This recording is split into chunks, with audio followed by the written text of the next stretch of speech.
2 ಪೇತ್ರನು 1ನೇ ಅಧ್ಯಾಯ. ಒಕ್ಕಣೆ.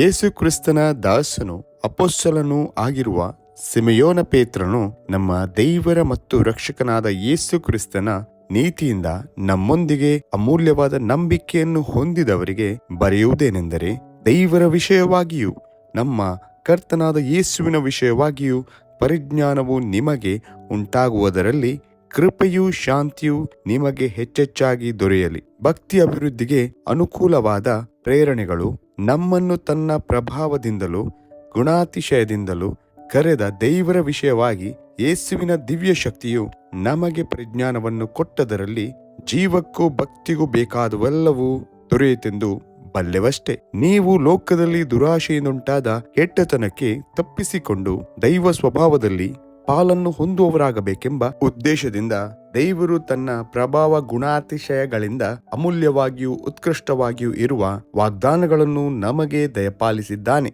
ಈ ಕಾರಣದಿಂದಲೇ ನೀವು ಪೂರ್ಣಾಸಕ್ತಿಯುಳ್ಳವರಾಗಿ ನಿಮಗಿರುವ ನಂಬಿಕೆಗೆ ಸದ್ಗುಣವನ್ನು, ಸದ್ಗುಣಕ್ಕೆ ಜ್ಞಾನವನ್ನು, ಜ್ಞಾನಕ್ಕೆ ದಮೆಯನ್ನು, ದಮೆಗೆ ತಾಳ್ಮೆಯನ್ನು, ತಾಳ್ಮೆಗೆ ಭಕ್ತಿಯನ್ನು, ಭಕ್ತಿಗೆ ಸಹೋದರ ಸ್ನೇಹವನ್ನು, ಸಹೋದರ ಸ್ನೇಹಕ್ಕೆ ಪ್ರೀತಿಯನ್ನು ಕೂಡಿಸಿರಿ. ಇವು ನಿಮ್ಮಲ್ಲಿದ್ದು ಹೆಚ್ಚುತ್ತಾ ಬಂದರೆ ನಮ್ಮ ಕರ್ತನಾದ ಯೇಸು ಕ್ರಿಸ್ತನ ಸಂಬಂಧವಾದ ಪರಿಜ್ಞಾನವನ್ನು ಹೊಂದುವ ವಿಷಯದಲ್ಲಿ ನಿಮ್ಮನ್ನು ಆಲಸ್ಯಗಾರರು, ನಿಷ್ಫಲರು ಆಗದಂತೆ ಮಾಡುತ್ತವೆ. ಇವುಗಳಿಲ್ಲದವನು ಕುರುಡನಾಗಿದ್ದಾನೆ, ಅವನು ದೂರದೃಷ್ಟಿ ಇಲ್ಲದವನಾಗಿದ್ದು ತನ್ನ ಹಿಂದಣ ಪಾಪಗಳು ಪರಿಹಾರವಾಗಿ ತಾನು ಶುದ್ಧನಾದದ್ದನ್ನು ಮರೆತು ಬಿಟ್ಟಿದ್ದಾನೆ. ಆದುದರಿಂದ ಸಹೋದರರೇ, ದೇವರು ನಿಮ್ಮನ್ನು ಕರೆದದ್ದನ್ನು, ಆದುಕೊಂಡದ್ದನ್ನು ದೃಢಪಡಿಸಿಕೊಳ್ಳುವುದಕ್ಕೆ ಮತ್ತಷ್ಟು ಪ್ರಯಾಸ ಪಡಿರಿ. ಹೀಗೆ ನೀವು ಮಾಡಿದರೆ ಇಂದಿಗೂ ಎಡಹುವುದಿಲ್ಲ ಮತ್ತು ನಮ್ಮ ಕರ್ತನೂ ರಕ್ಷಕನೂ ಆಗಿರುವ ಯೇಸು ಕ್ರಿಸ್ತನ ನಿತ್ಯ ರಾಜ್ಯದಲ್ಲಿ ಪ್ರವೇಶಿಸುವ ಹಾಗೆ ದೇವರು ನಿಮಗೆ ಧಾರಾಳವಾಗಿ ಅನುಗ್ರಹಿಸುವನು. ಕರ್ತನಾದ ಯೇಸು ಕ್ರಿಸ್ತನ ಪ್ರತ್ಯಕ್ಷತೆಯನ್ನು ಎದುರು ನೋಡುವುದಕ್ಕೆ ದೃಢವಾದ ಆಧಾರ ಉಂಟು.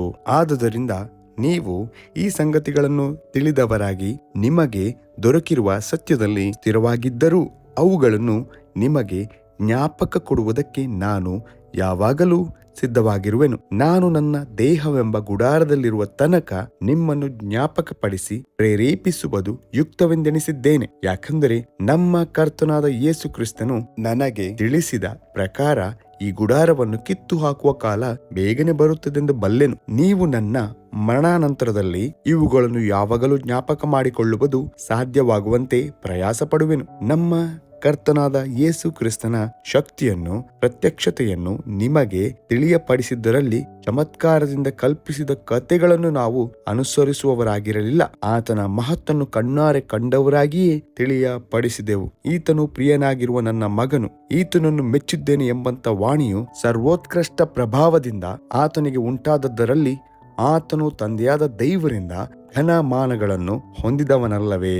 ನಾವು ಪರಿಶುದ್ಧ ಪರ್ವತದ ಮೇಲೆ ಆತನ ಸಂಗಡ ಇದ್ದಾಗ ಆಕಾಶದಿಂದ ಬಂದ ಆ ವಾಣಿಯನ್ನು ನಾವೇ ಕೇಳಿದೆವು. ಇದಲ್ಲದೆ ಪ್ರವಾದನ ವಾಕ್ಯವು ನಮಗೆ ಮತ್ತೂ ದೃಢವಾಗಿದೆ. ನಿಮ್ಮ ಹೃದಯದೊಳಗೆ ಬೆಳ್ಳಿಯು ಮೂಡಿ ಅರುಣೋದಯವಾಗುವ ಪರ್ಯಂತರ ಅದನ್ನು ಕತ್ತಲೆಯಾದ ಸ್ಥಳದಲ್ಲಿ ಪ್ರಕಾಶಿಸುವ ದೀಪವೆಂದೆಣಿಸಿ ಅದಕ್ಕೆ ಲಕ್ಷ್ಯ ಕೊಡುವುದೇ ಒಳ್ಳೆಯದು. ಶಾಸ್ತ್ರದಲ್ಲಿರುವ ಯಾವ ಪ್ರವಾದನ ವಾಕ್ಯವೂ ಕೇವಲ ಮಾನುಷ ಬುದ್ಧಿಯಿಂದ ವಿವರಿಸತಕ್ಕಂಥದ್ದಲ್ಲವೆಂಬುದನ್ನು ಮುಖ್ಯವಾಗಿ ತಿಳಿದುಕೊಳ್ಳಿರಿ. ಯಾಕಂದರೆ ಯಾವ ಪ್ರವಾದನೆಯು ಎಂದೂ ಮನುಷ್ಯರ ಚಿತ್ತದಿಂದ ಉಂಟಾಗಲಿಲ್ಲ. ಮನುಷ್ಯರು ಪವಿತ್ರಾತ್ಮ ಪ್ರೇರಿತರಾಗಿ ದೇವರಿಂದ ಹೊಂದಿದ್ದನ್ನೇ ಮಾತಾಡಿದರು ಎಂಬುದೇ.